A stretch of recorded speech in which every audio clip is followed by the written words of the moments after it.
Hey, good morning, guys. It's Micah from Sapulpa Times. And Lucy with the City of Sapulpa. Welcome back.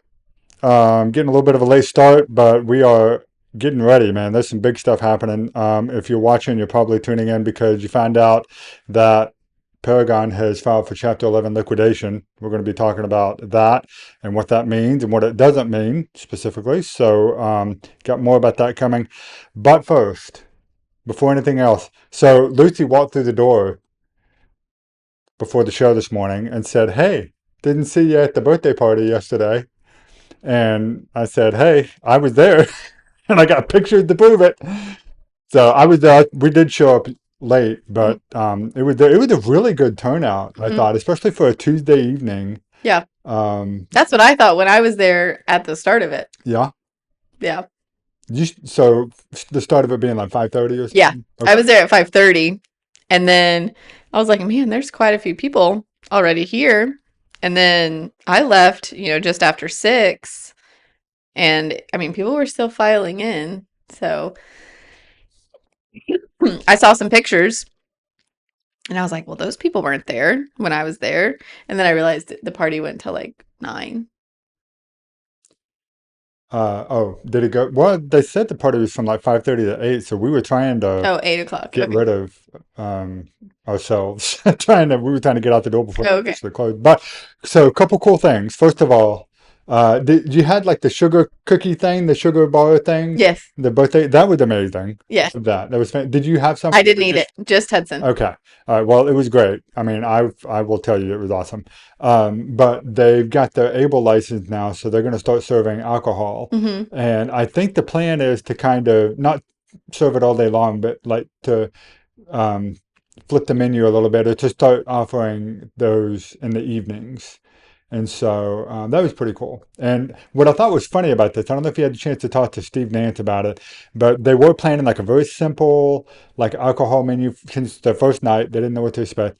And he said he had this old fashioned recipe that he wanted to do. And he just asked if they could put it on, thinking, well, maybe somebody, that likes an old fashioned. He didn't think there'd be that many of them would want one. And that ended up being the bigger seller. They sold Oh my. more of those than anything else. Yeah. And so, yeah, so CTS Coffee Co. is now selling alcohol sometimes. Yeah. Sometimes they Yep. did have like cotton candy for your champagne, and they had someone had a martini and it had like icing and sprinkles and all this stuff. Um, the cookie that I had the sprinkles on it. Yes, the Is that? cookie. Yeah, but it had all those on a martini. Oh, I saw. Okay, I wondered what that was. Hmm. I didn't see anybody get one of those. I don't think. Hmm. But we were there pretty late in the late. Yeah, so they offered like you could play Plinko. And so if you got like a birthday martini or a birthday matcha, and then like there was a couple other things that you could get that was like birthday specific, and then you could play Plinko. And they were giving away like gift cards or CTX mugs Oh or man, free I must have given all drinks. the stuff away by the time we got there. I, Probably because everyone was buying it up so they could play Plinko. That's awesome. Yeah, It was a good time though. it was. Hopefully you were able to make it. If you weren't, sorry we missed you, but they put out a post afterwards how Mhm. grateful they were to everybody that showed up, and um, yeah, just great. Just a great time to celebrate. Yeah, it Like, was and fun. I like that it was. I mean, I you expect stuff like that to be on the weekend. I kind of like that it was the Mhm. middle of the week. It was like a little break from Yeah. everything else going on. So I'm not gonna lie, I went in and had a drip coffee with my cream. It yeah. was so good. And I got home and I couldn't sleep. I'm like, why can't I go to bed? I had caffeine at 6 o'clock. What about your son? Your son He ate went like to bed all right. sugar. He went to bed all right, but he did. I mean, he wanted the cookie and the chocolate cake and all the things. And it didn't help that Greg was sitting with us and he's like, you need another one? I'll get you another one. Greg Pugmire. Yeah. That sounds like him. Yeah. Yep. That was So awesome. So it was good great. time, guys. Let's move it over to the next thing, which is talking about Paragon. So there's been a Chapter 11 liquidation filing on this court case with Paragon. So what did that mean? Been looking at basically the summary of this case. So here's what is happening as far as I can tell after looking at this. So uh, I put it on there like Paragon, like Oh, Gone yeah. with a question mark, because that is what it looks like where we're at now. So you guys have heard, if you've been watching the news about this for the last year, that things were happening. Maybe things were going up for sale. Things were getting seized. Things of that nature. So it looks like we're at a point now where they are entering this liquidation, and they are selling all the assets, all the IP. Um, I don't know like how much in the way of like personal assets and stuff that means, but as far as Paragon is concerned, I mean, it looks like everything is going to be sold and to satisfy the creditors and the lawyers and things like that. And then, so people are asking, and one thing we've heard a lot about, well, could a competitor come and just buy the company and get the jobs going again and get the business going again? And the answer to that is yes, but no. I mean, there has to be a clean break happening here. Basically, like they have to wind down business completely. So technically, a competitor could buy the assets, wait for this process to finish off, and then restart the company again. But it would not be the Paragon that we know. It would be a different company.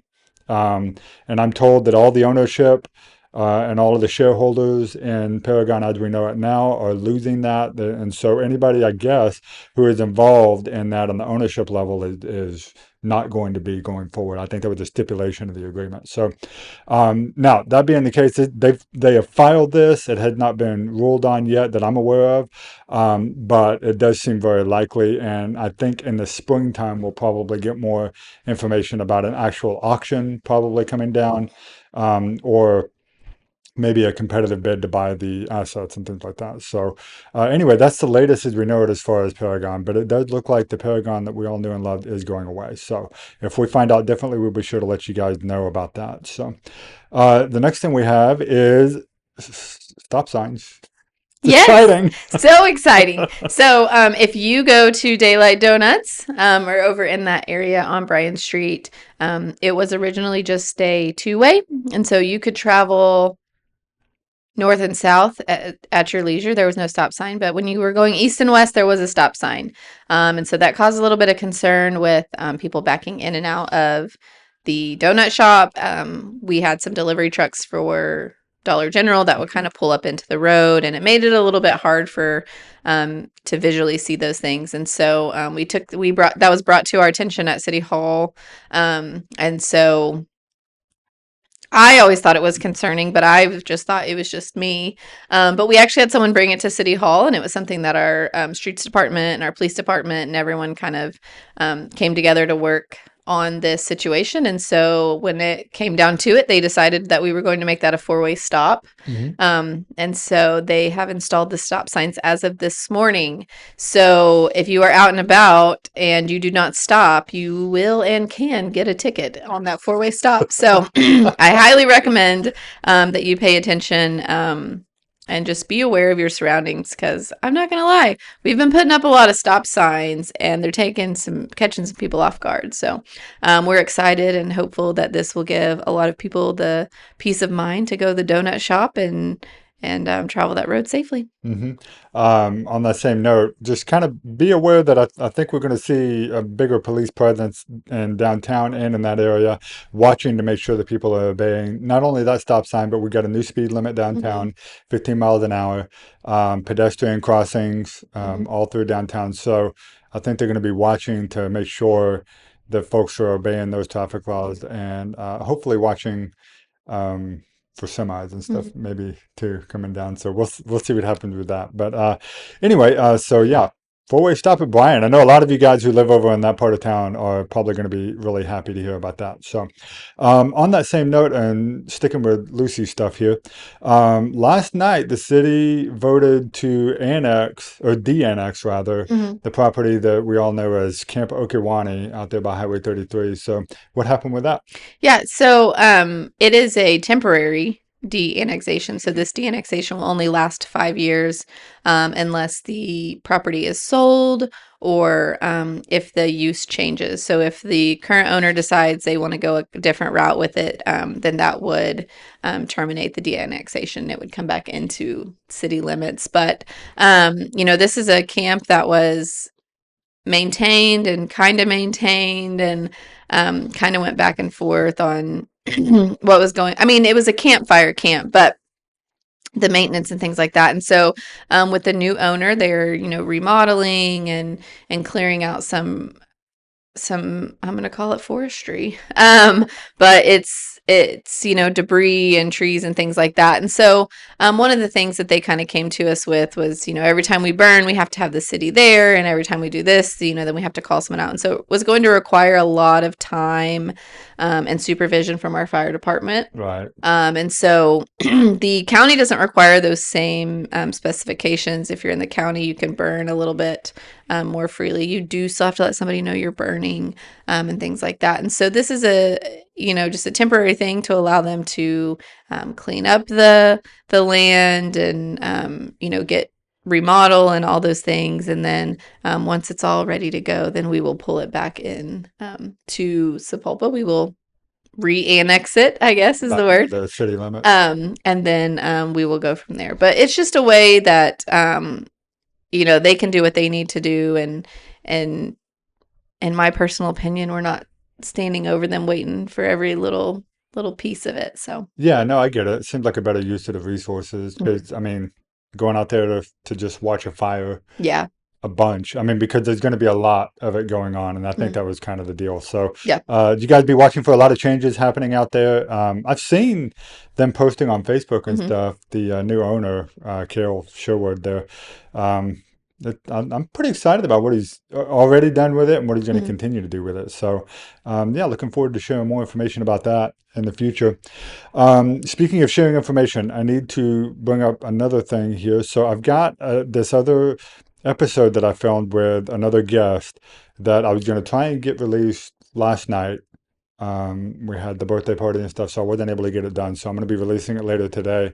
But it's kind of a big deal, in my opinion. I think it is. So I put together a little teaser for you.